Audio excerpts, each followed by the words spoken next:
I remember the weather that morning because it mirrored the mood inside the courtroom almost too perfectly.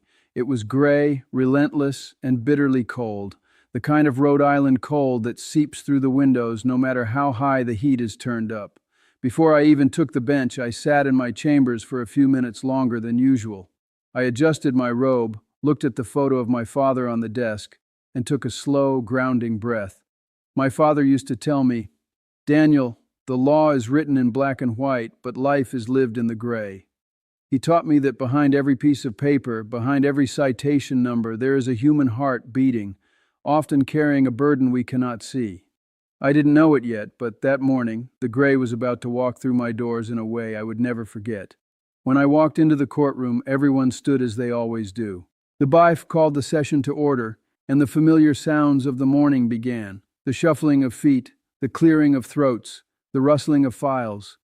I looked out at the gallery. It was full. People from all walks of life sitting shoulder to shoulder, each quietly worrying about their own troubles, their own fines, their own time. I started with the usual cases: speeding tickets, expired meters, red light violations, routine matters, quick explanations, quick rulings, case dismissed, or pay the court costs. The rhythm was steady, predictable, until Inspector Hale called the next name on the docket. It was a name I didn't recognize, but the file in front of me was thick, too thick for a simple traffic morning. "Mr. Samuel Carter," the inspector called out. I looked up and watched a man stand slowly from the back row. He didn't jump up, he didn't rush. He used the bench in front of him to steady himself as he rose, like his legs were stiff from the cold or from years of wear.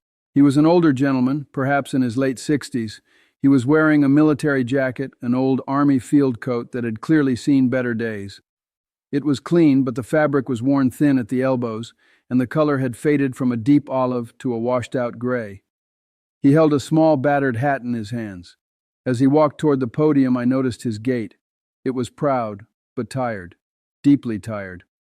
The walk of a man who has marched many miles, but no longer knows where he is going. The courtroom, which had been buzzing with low whispers just moments before, began to quiet down. People noticed. They noticed the jacket. They noticed the stillness in his eyes, respectful but weary. He reached the podium and placed his hands on the wood, gripping the sides as if to anchor himself.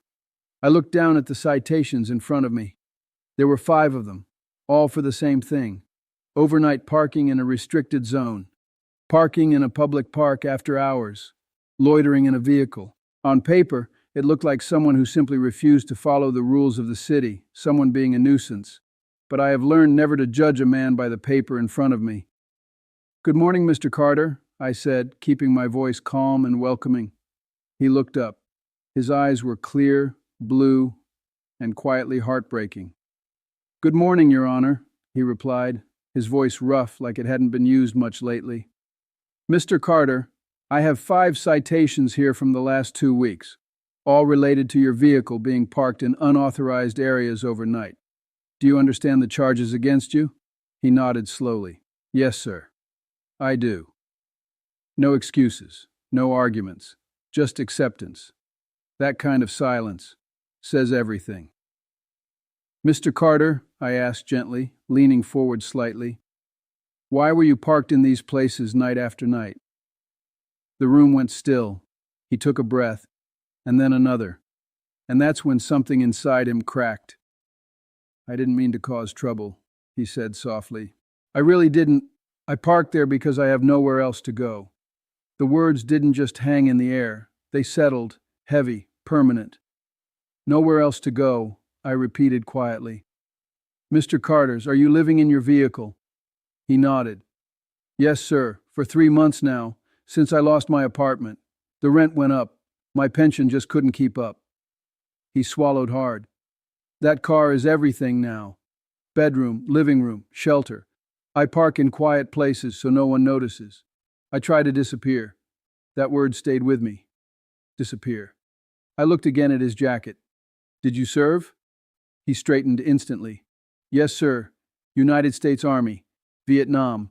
1969 to 1971. A ripple went through the room, and suddenly everything changed. This wasn't just a man.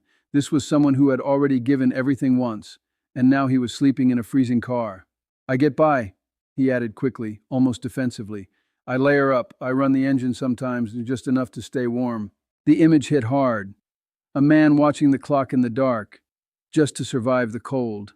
That's not breaking the law, that's surviving life. I looked at the total again. $500. Impossible. Mr. Carter, the law says you can't park in those places, I said slowly.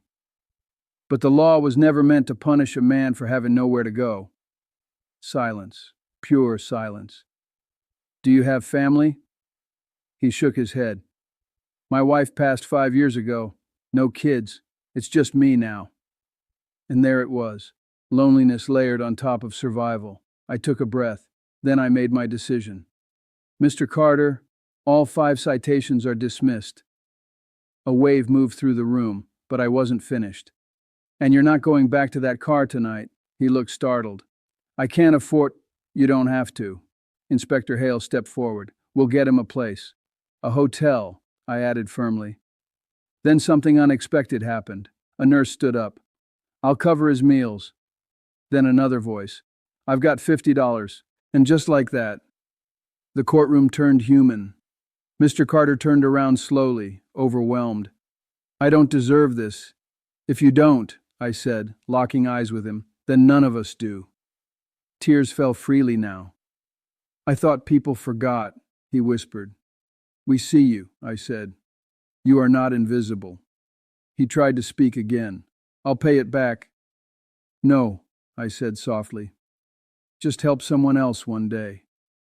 I haven't slept in a bed in 90 days. Tonight, I said, you will.